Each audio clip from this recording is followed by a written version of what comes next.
Hello. Good evening. Good evening.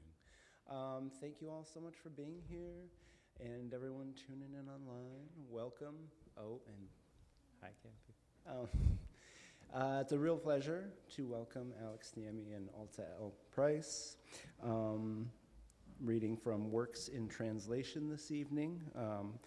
The Endless Week by Laura Vazquez is what Alex will read from, and About People by Juli is what Alta will read from. I think I'm just gonna, just by way of announcements, I should say, before the one announcement about upcoming events, that both of those books are for sale, along with many others, so, you know. So, buy them all, probably, is a good bet. You deserve something for the holidays too, so.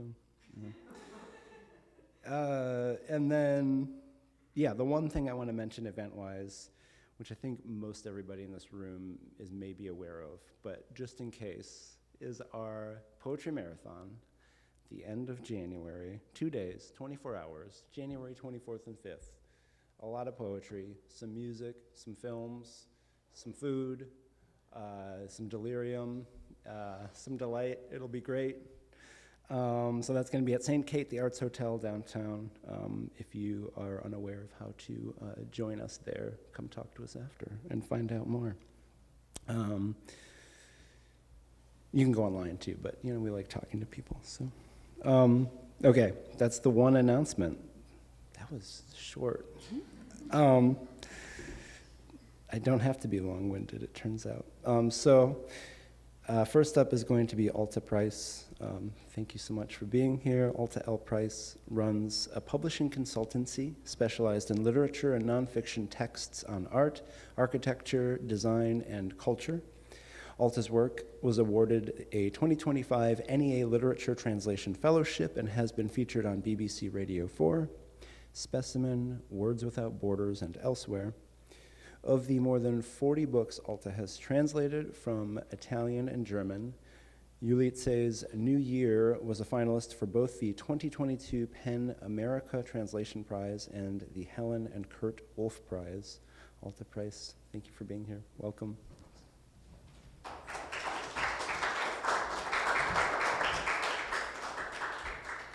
Thank you so much, and it's such a gift to be here with you all on this wonderfully wintry evening, and I thank everyone at Woodland Pattern for hosting, and Alex for being an amazing translator among amazing translators, and bring me along for the ride. So it's really wonderful. I think I would just like to dive right in. This is the latest book of Juli's to appear in English, although far from her most recent. She is incredibly prolific. She's one of Germany's most read authors. She's a contemporary author. I guess, what do we call it? It's not moonlighting, it's the opposite of moonlighting. Her day job is as a judge in the legal system in Germany.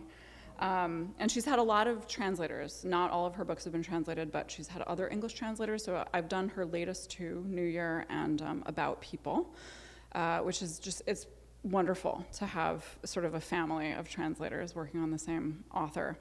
About People, I will just say the German title was Über Menschen, which some of you might recognize.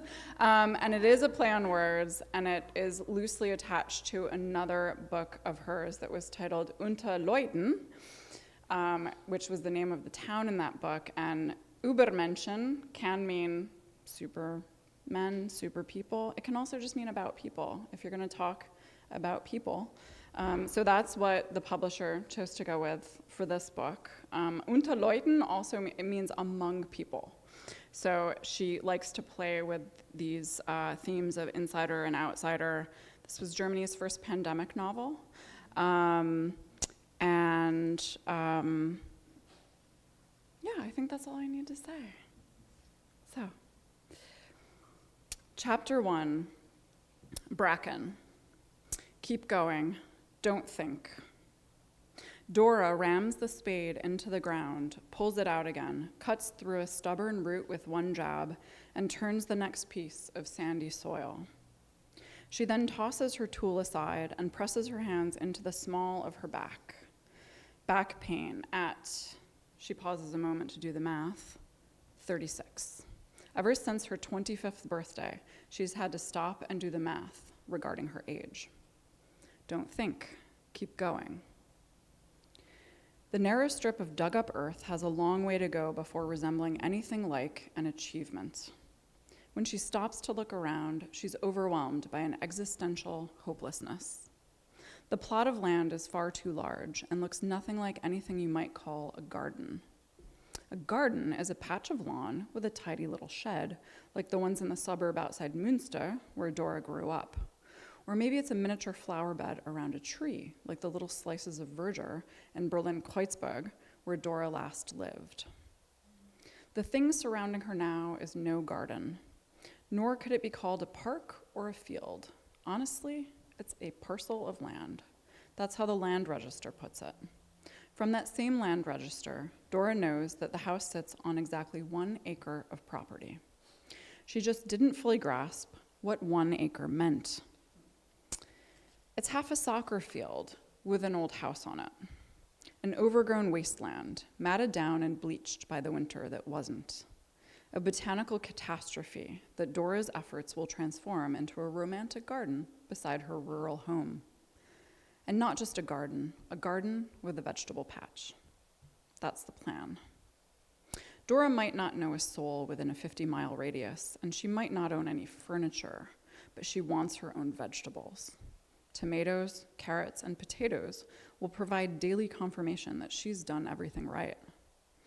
That the sudden purchase of an old estate manager's house in desperate need of renovation and far from any hint of suburban sprawl wasn't just some neurotic knee-jerk reaction, but the next logical step on her adventurous life journey.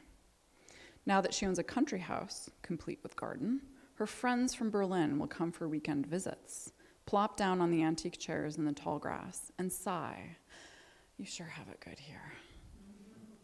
If she can even remember who her friends are by the time it's all fixed up, and if they're ever allowed to get together again. The fact that Dora doesn't know the first thing about gardening is no obstacle.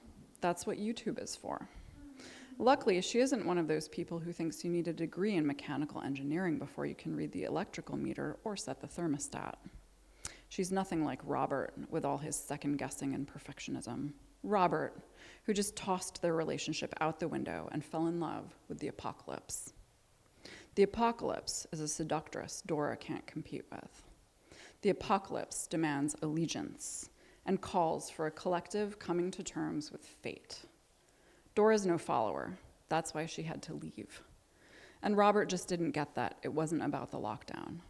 As she toted her things down the stairs, he looked at her like she'd lost her mind. Don't think, keep going. The internet told her the planting season starts in April, or even earlier this year, thanks to the mild winter.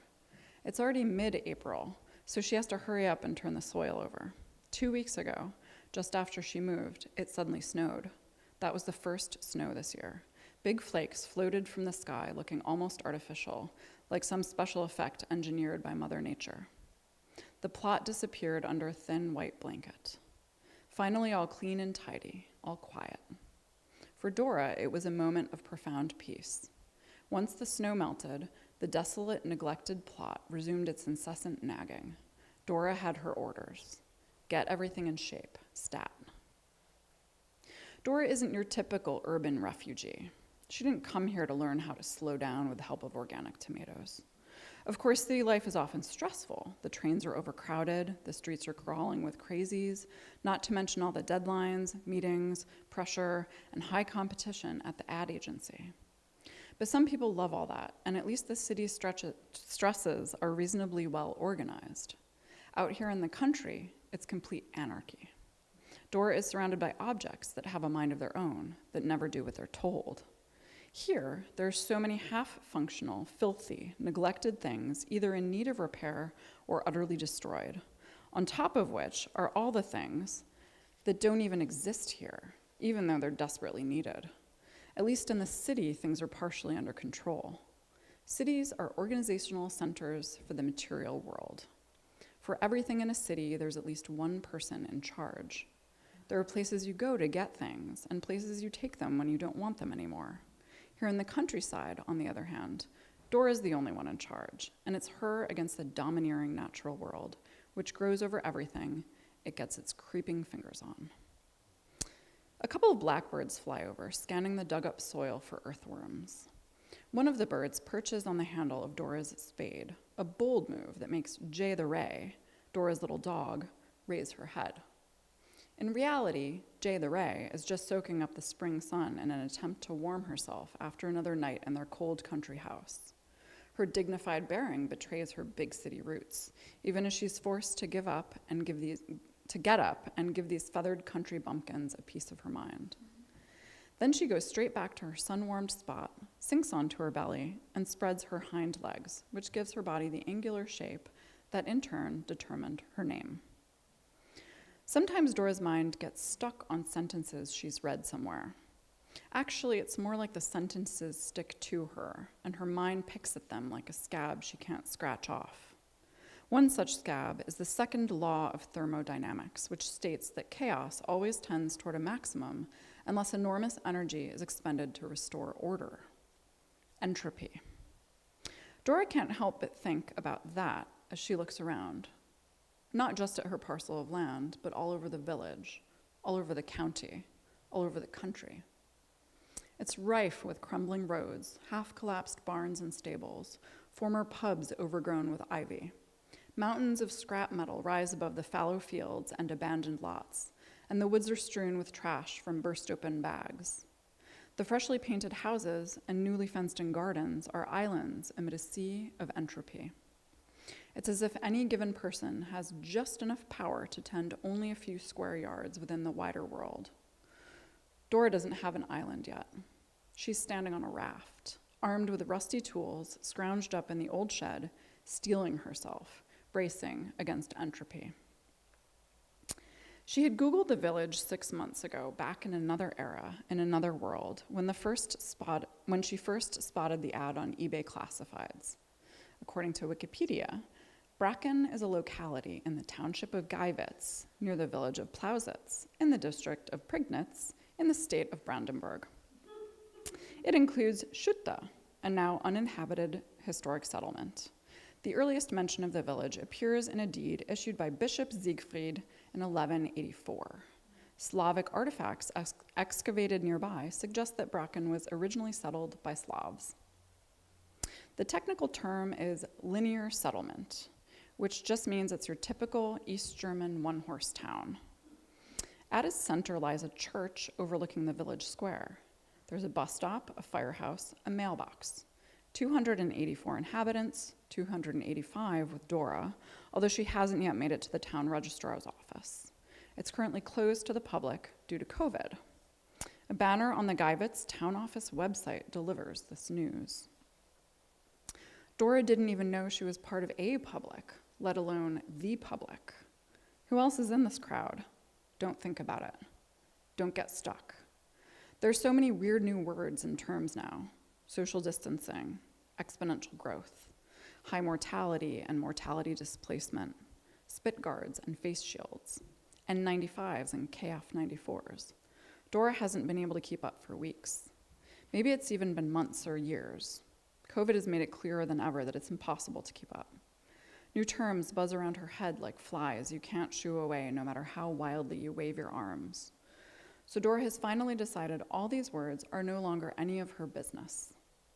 They're from a foreign language in a foreign land. In recompense, she's been given the word Bracken, which in German has nothing to do with ferns. This word, a name actually, still feels foreign too. It sounds like a mashup of Brachen, meaning fallows or plow, and Baracken, barracks. It sounds like something done at construction sites, using heavy equipment accompanied by a lot of noise. Tomorrow we'll Bracken the whole place. We need a few more day laborers to Bracken over there. Before the foundations can be poured, we'll have to thoroughly Bracken the land. Entropy, entropy, her thoughts chant. Keep going, Dora consciously counters.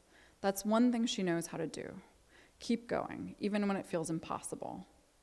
Back at the ad agency, moving on was a part of everyday life, and keep going was everyone's mantra. New pitch, new deadline. Too few people, too little time. Presentation went well, presentation bombed. Budget came, budget went. Client won, client lost.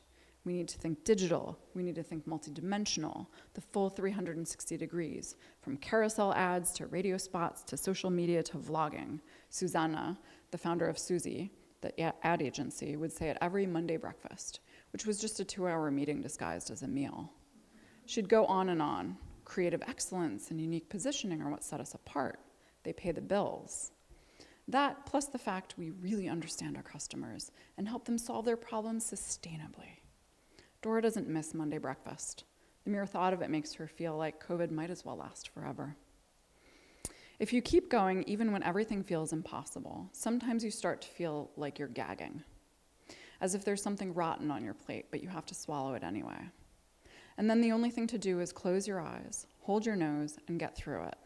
Shove the spade into the ground. Entropy. N. Dig in. Tro. Dig deeper.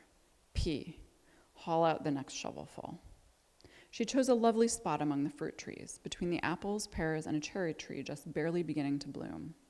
The vegetable patch will be separated from the house, but close enough that you can see the beds from the kitchen window. The area is reasonably level and not as densely overgrown as the front part of the parcel, which feels partially caged off by young tree trunks that are already as thick as her thumb. Mostly maples and locusts. Dora knows her trees. Robert studied biology, and during every stroll through the Tiergarten, he'd tell her about all the trees, how they grow, how they reproduce, what they think and feel. Dora enjoyed those conversations and even learned quite a bit.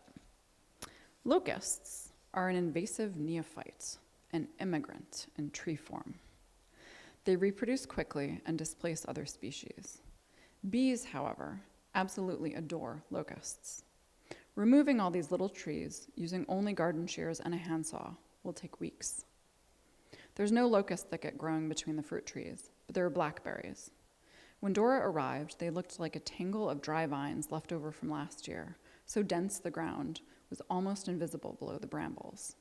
She can swing the old scythe all right, but doesn't know how to sharpen it properly, even after a YouTube tutorial, which is why she'd been bludgeoning the brambles with the dull blade as if trying to hack her way through the jungle with a machete.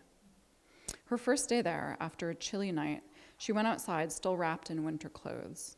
Long cotton shirt, thick sweatshirt, lined jacket. 15 minutes later, she started peeling layers off like an onion, and soon she was standing next to a mountain of clothes in just her undershirt. Since then, she only goes outdoors in a t-shirt, no matter how frosty the morning air first seems. Early each day, the air feels freshly washed, and her goosebumps are invigorating. The house stays cool inside as the outside temperature climbs to almost 70 Fahrenheit over the course of the day, much to the delight of Jay the Ray, who spends each night under Dora's bedspread. During the day, Jay roams the garden like some little ambulatory solar cell in search of sunshine. Easter came and went in complete silence. People say lockdown magnifies many differences, but it obliterates any difference between weekdays and weekends, working days and holidays. After clearing the selected area, Dora cordoned off a 10 by 15 yard rectangle between the fruit trees with a taut string. This borderline is superbly straight, each corner a perfect right angle. The red line made the newly cleared area look like a bona fide construction site, such that the rest of the task seemed little more than a mere formality, which soon turns out to be a delusion, of course. For days on end, Dora has been thrusting the spade into the earth, removing large chunks of turf. This turf is anything but grassy, though. Weedy topsoil would be a better descriptor. The roots hold the soil together so tightly that Dora has to stand with both feet on the spade's blade and jump up and down several times to drive it into the earth. It's back-breaking work, and that's only the beginning of it. The real challenge lies just a bit deeper in the leftover legacies of a system based on a never-ending battle against entropy, a battle in which no one apparently felt personally responsible for their role. Whoever lived in the old estate manager's house back when this was still East Germany apparently thought the garden was the best place to toss all rubble, scrap metal, and garbage. Dora's spade constantly hits pieces of old bricks, rusty bits of metal, plastic buckets, broken bottles, orphaned shoes, and rust-encrusted pots. And then there are the toys, colorful sandcastle molds, wheels from matchbox cars. Once, she even found a doll's head eerily gazing up at her from the soil. Dora collects everything she finds and sets it all along the border, lining the strip of dug-up earth. She picks up the spade and leans on the handle. Strength slowly flows back into her arms and legs. After just 2 weeks in the countryside, her hands are red and calloused. Dora turns them back and forth, looking at them like objects that do not belong to her body. The hands have always been too big. Sometimes Dora worries they might take on a life of their own and move without her even meaning them to. It's as if a taller person is standing behind her and has put his arms through her sleeves. Her brother Axel used to tease her about it. "Dora Dinky Paw," he'd shout, at which she would always fly into a violent rage, until the death of her mother. After that, they no longer teased each other, but were steadfastly nice instead. As if everything, even Dora's huge hands, had turned to fragile glass. I'll end there. And I'll say this is just the start. She meets everyone in the village, of course. And she's the newbie from the city. And the parallels that I detected in the United States of America between urban and rural, between heritage and whose sense of belonging and culture and who belongs where and who should do what, were eerily similar to dynamics in Germany, both historic but also reunified Germany. So it's a challenging book, and I chose that selection also not just because it's the start, but because there are curious, strange parallels with the wonderful excerpt I think Alex is about to read us from her novel. So thank you.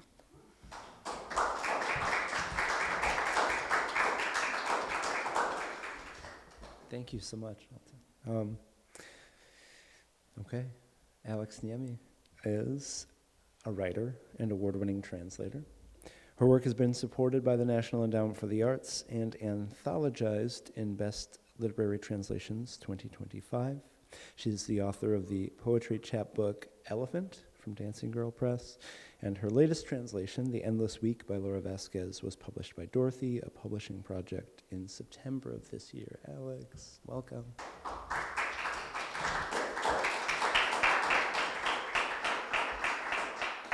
Thank you so much for having me.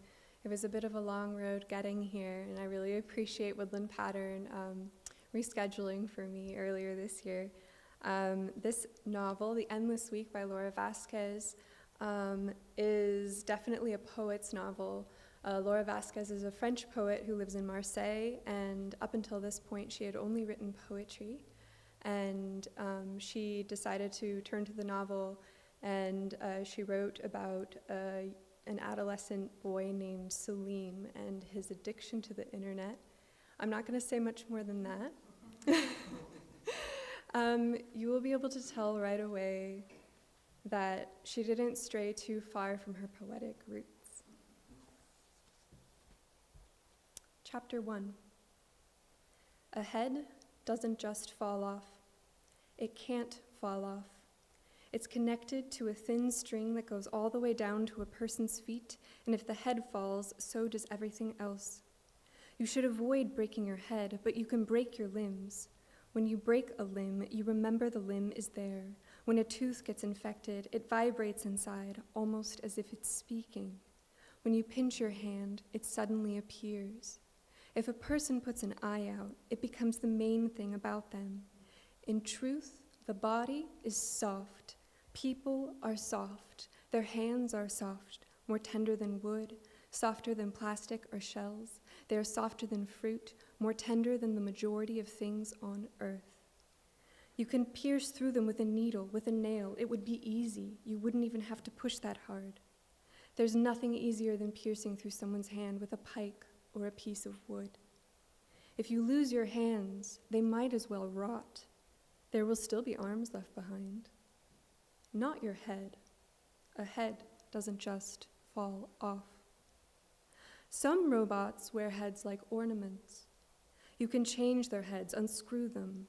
You can change their appearance, but their minds stay the same. Salim was imagining robots, several cities full of robots, run by robots, a family of robots in a normal house, the sound of their feet on the stairs, their talking, eating, a regular family. Then he stopped imagining. He was looking at himself in his phone screen. His face was changing. The reflection was speaking. The reflection was proud and sad. Salim said, "What do you want?" The reflection stayed silent. The father had little black wrinkles on his lips. He said, "What do I want? I want the house to be clean.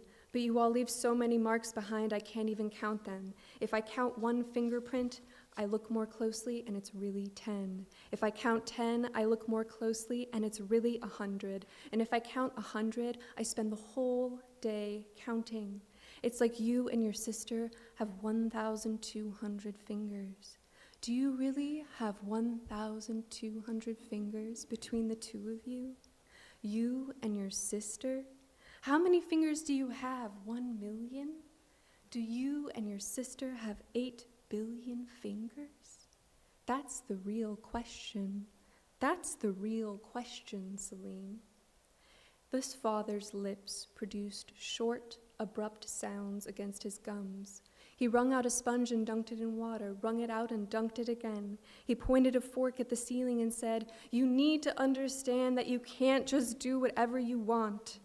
One day the police are going to ring the doorbell and they're going to take you away. They'll put both your hands behind your back, and then what? What will you do then, Salim? Standing there with both your hands behind your back. Think about it. You have to think." The father's hair was like dead grass on his skull. Just one match and the whole thing would go up in flames. There would be nothing but ash. Salim imagined his father on fire, then he imagined his father in ashes, and then he imagined his father alive with shining hair. He took a photo of his father. He added a filter to his father, and the father had long, soft, blonde hair. He said, "Are you listening to me?" Salim formed the word "yes" and the word "dad." He repeated the word "dad." He felt as if his voice were something outside of himself, as if his voice came from the walls or the surfaces around him, as if his own voice didn't come out of his throat but the air surrounding things, as if his own voice didn't exist. He said, "Dad," but he didn't hear his own voice. He heard the outlines. He heard the edges. When a voice finishes a word, it disappears. The voice was coming out. It was alive. It said, "Dad, Dad, Dad, Dad," and the word was a movement in his mouth. He said, "Dad," and the voice was a thing in the world. Maybe the word was a thing in the world with the voice. Maybe certain animals could see words in the air, little animals, flies, insects. He said, "Dad, Dad, Dad. What do you want, for God's sake?" "Nothing. I'm thinking." The father mumbled and dunked his hands in the sink. He said, "Listen, if you don't scrub the table, it gets disgusting. Are you listening to me? I'm going to ask you a question, Salim. Who wants a disgusting table? No one. Every time you leave a sponge in water, it sucks the water up. That's its job. Then you put the sponge in your hand and the hand washes. You have to wipe your hand over bags of rice, bags of sugar, and even vegetables, cabbage stalks, tomatoes. When sugar gets dirty, it's disgusting. Does anyone on earth want disgusting sugar? No. Nobody, Salim. Nobody wants that. The father kneeled against the wall and scrubbed the wall with the wall sponge. He scrubbed the baseboards with the baseboard sponge. The father had many, many sponges in cupboards, in basins, in the sink, on the edge of the bathtub, and in his pockets. Of every color and every material. He always had a sponge in his hand. A table sponge to make the table shine, a dust sponge to chase away the dust, a sponge for hard things, a sponge for soft things, an old sponge for broken objects, a new sponge for precious objects, and for cleaning sponges. He had several sponges for sponges. A long sponge for long sponges, a short sponge for short sponges, sponges in pieces for pieces of sponge. The father would pick up his sponges. He would hold them. Sometimes The father imagined sponges inside of people. What if you could wipe down people's insides with a sponge? If you could wipe down lungs with a sponge, a lung sponge for people with sick lungs, if you could wipe down the stomach with a sponge, a brain sponge for people with sick brains, a sponge on a heart, gliding down a heart into the arteries and behind the eyes, wiping the slate clean with a sponge, cleaning old days, old scenes, a sponge for cleaning looks, one for the kitchen, one for knives, for fights, a sponge for everything. If sponges moved by themselves, they would slide over passers-by, over their mouths in the streets, over luggage. They would slide over their mouths, which would be smooth forever. The father scrubbed. He said, I scrub the doors so they close. Think about it, Salim. If you don't scrub a door, it squeaks, and one day it doesn't close anymore. Who wants a door like that? A door that doesn't close. And the light switches, you can't forget the light switches, Salim. If you forget the light switches, they get rusty, they fall off. One day, you're in the dark. And we'd be worse off in the dark. Now, Salim, think. If we don't watch the walls, guess what happens? It's bad. You have to take care of things, otherwise they collapse. The father got up on his stepladder to clean the ceiling with the ceiling sponge. He whistled and whistled, then he polished the corner of the wall. He leaned over, and then he cleaned the floor with the floor sponge. He scrubbed Salim's chair, and with the chair sponge. He went up, and he wiped the sweater sponge over Salim's sweater, and the ear sponge over the edge of his son's ears. He went down, and he wiped the sponge over his shoes, his pants. He went back up, and he wiped the sponge over his eyebrows, his cheeks. He said, I'm washing you, my son. He wiped the neck sponge over his son's neck and the ankle sponge over his lower legs. This was his son, his grown-up son, and his affairs were his own. One day, children choose their affairs, and these affairs belong to them. Salim didn't move. He was used to it. He touched the screen. He zoomed in on the face of a man who just won $75 million in the lotto. This man didn't have eyebrows. His cheeks sagged. In the article, he said, the day I won, I felt afraid. I was afraid of losing the ticket. It was a formless fear. At home, I hid the ticket in a package of Melba toasts. Who would steal Melba toasts? Since then, I've slept poorly. In my dreams, every night, I lose the ticket. I lose it, and I never stop losing it. The father was cleaning his son's hands as they held his phone. He said, if you keep leaning over that device, your organs are going to drop. They're going to come out of your mouth, and you're going to vomit up your organs. You're all going to vomit up your organs. You'll watch the news one day, and the announcers will say, they're losing their organs. They're vomiting them up. The father wiped a sponge over the windows. He looked outside while he scrubbed. He was looking for the neighbor. She was always moving. She wandered through her large house. She spied on people. That was her life. Behind a curtain or on the garden wall, on her knees in the yard, lying down with her arms stretched out in the dormer window or on the roof, her hair sticking out behind a post, she was thin. All you had to do was wait. She'd show up. The father saw the neighbor sitting on the roof, looking through binoculars. She waved. From far away, her mouth was a hole. He tried to understand her. One day, she dropped off a letter for the father. It said, Sir, you look like a neighbor I had as a child. He was an old man when I was young, which means he's dead. May he rest in peace.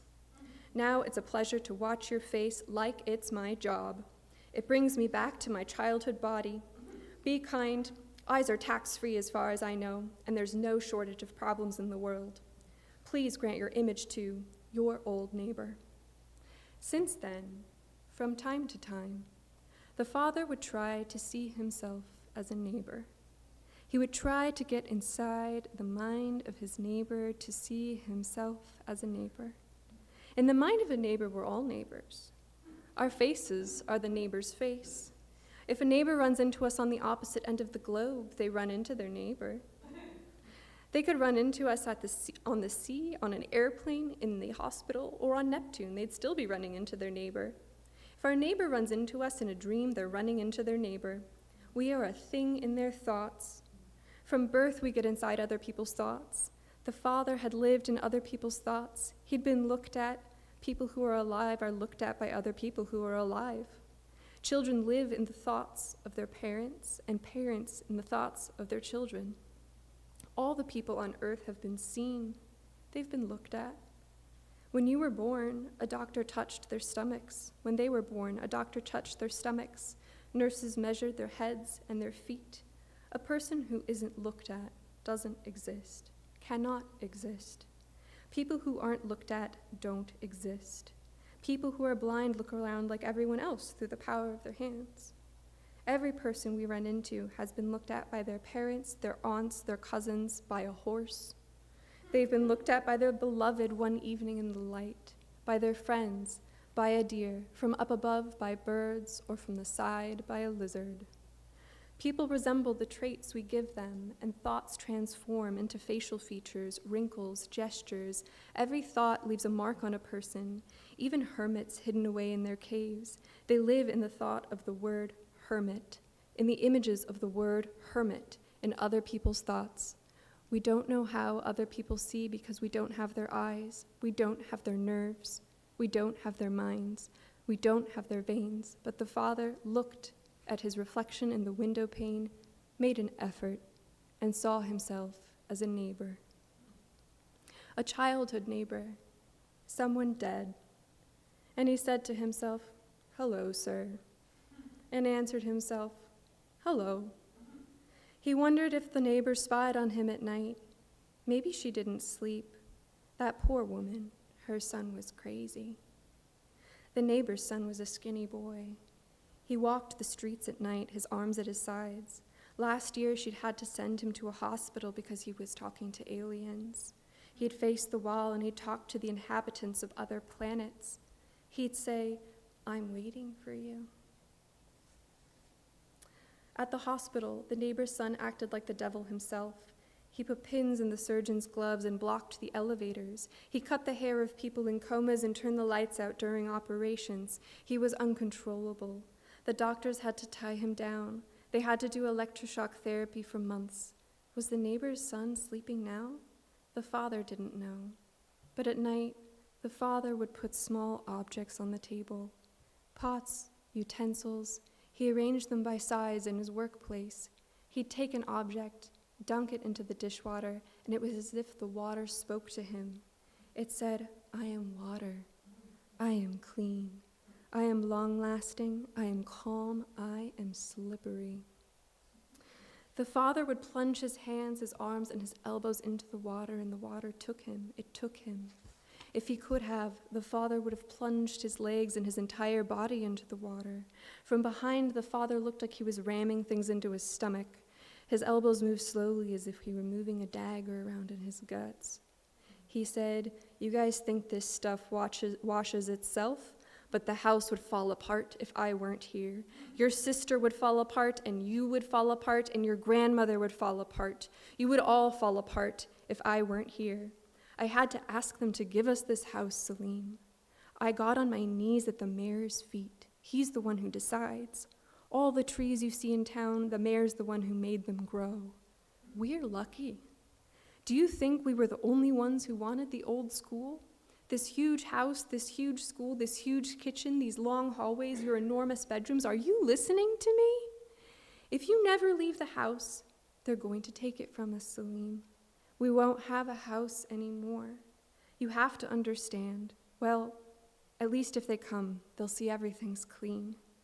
They might throw us out, but the house will be clean. I want to hear them say, 'These people are clean.'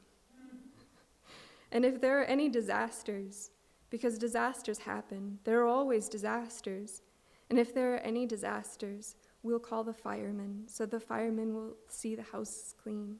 They'll say, 'These people are dead, but they're clean.' They might be dead, but they're clean. Try to wear clean underwear, Salim.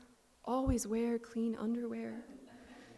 The social worker is going to come if you continue on like this, you know. They're going to take our house. We're going to lose everything. The look around the walls will be gone. Take a good look at the walls and the ceiling. Now imagine a life without walls or a ceiling. The father's lips twisted. He scrubbed his own mouth with a sponge. He said, "The social worker calls me every week." He turned around and said, "At your age, you have to go out."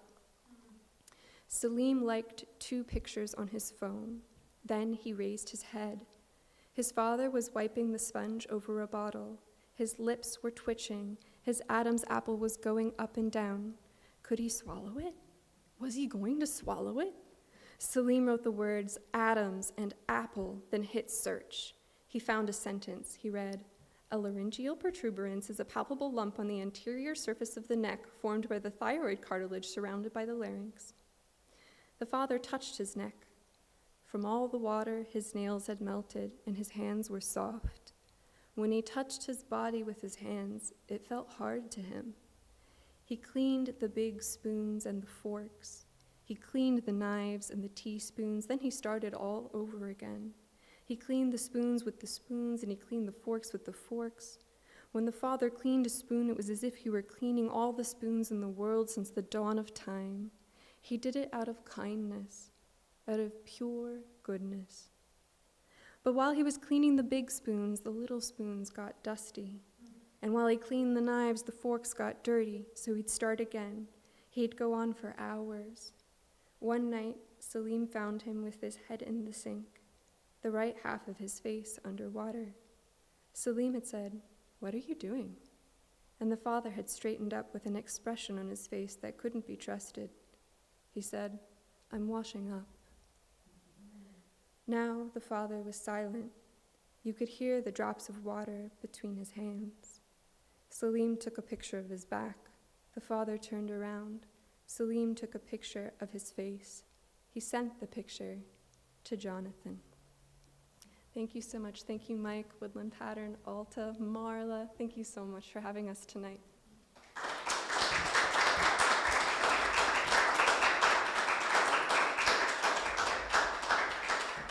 Thank you so much, Alex, Alta. A sudden urge to clean now. So, wonderful readings. Really appreciate it. Thank you both. Thank you all for being here. We have some great company. We have some refreshments. We have some books. So please hang out for a little while, everybody, and have a great night. Bye.